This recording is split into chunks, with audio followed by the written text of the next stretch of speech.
Hello viewers, welcome to Telugu stars. ప్రతి వేసవికి తన cinema ఒకటి విడుదలయ్యేలా చూసుకునే అల్లు అర్జున్ దాదాపు 10 నెలలుగా ఖాళీగా ఉన్నాడు. ఇంతవరకు అతని కొత్త సినిమా షూటింగ్ మొదలు కాలేదు. అక్టోబర్లోని త్రివిక్రమ్తో తదుపరి చిత్రం చేయాలని డిసైడ్ అయినా కానీ ఇంతవరకు ఆ చిత్రం మొదలవలేదు. నా పేరు సూర్య ఫ్లాప్ అవ్వడం, అంతకుముందు చేసిన చిత్రాలు అంతంత మాత్రంగా ఆడడంతో అల్లు అర్జున్ ఈ చిత్రం విషయంలో చాలా జాగ్రత్త పడుతున్నాడు. త్రివిక్రమ్ కి కూడా ఇటీవల ఎదురు దెబ్బలు తగలడంతో అతని బ్రాండ్ నేమ్ ని గ్రాంటెడ్ గా తీసుకోవడం లేదు. ఆల్రెడీ కథ ఓకే అయిపోయినా కానీ సెకండ్ హాఫ్ లో కొన్ని కీలక మార్పులని బన్నీ చెప్పాడట. అయితే త్రివిక్రమ్ మాత్రం ఆ సన్నివేశాలతో కన్విన్స్ అయిపోయాడట. దాంతో ఈ చిత్రం కోసం లుక్ మారుస్తానంటూ అల్లు అర్జున్ షూటింగ్ వాయిదా వేయించాడట.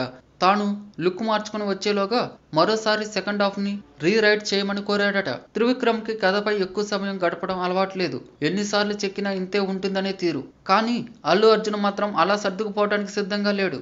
అసలే అగ్ర హీరోల మధ్య పోటీ పెరిగిన నేపథ్యంలో అల్లు అర్జున్ ఛాన్స్ తీసుకోవడానికి ససేమిరా అంటున్నాడు. దీంతో ఈ చిత్రం ఇంతవరకు ముందుకి కదలలేదు. లేటెస్ట్ అప్డేట్ ఏంటంటే ఏప్రిల్ 8 అల్లు అర్జున్ పుట్టినరోజు. ఆ రోజు నుంచి ఈ మూవీ రెగ్యులర్ షూటింగ్ ప్రారంభించేందుకు ప్లాన్ చేస్తున్నారని తెలిసింది. ఇటీవల త్రివిక్రమ్ తెరకెక్కించిన అరవింద్ సమేత చిత్రానికి తమన్ సంగీతం అందించారు. బన్నీతో చేయనున్న సినిమాకి కూడా తమన్కే ఛాన్స్ ఇచ్చినట్టు సమాచారం. మరి అఫీషియల్ గా అనౌన్స్ చేస్తారేమో చూడాలి. ఈ వీడియో మీకు నచ్చినట్లయితే లైక్ చేయండి, మీ అభిప్రాయాన్ని కామెంట్ చేయండి. For more latest movie updates, please subscribe Telugu Stars.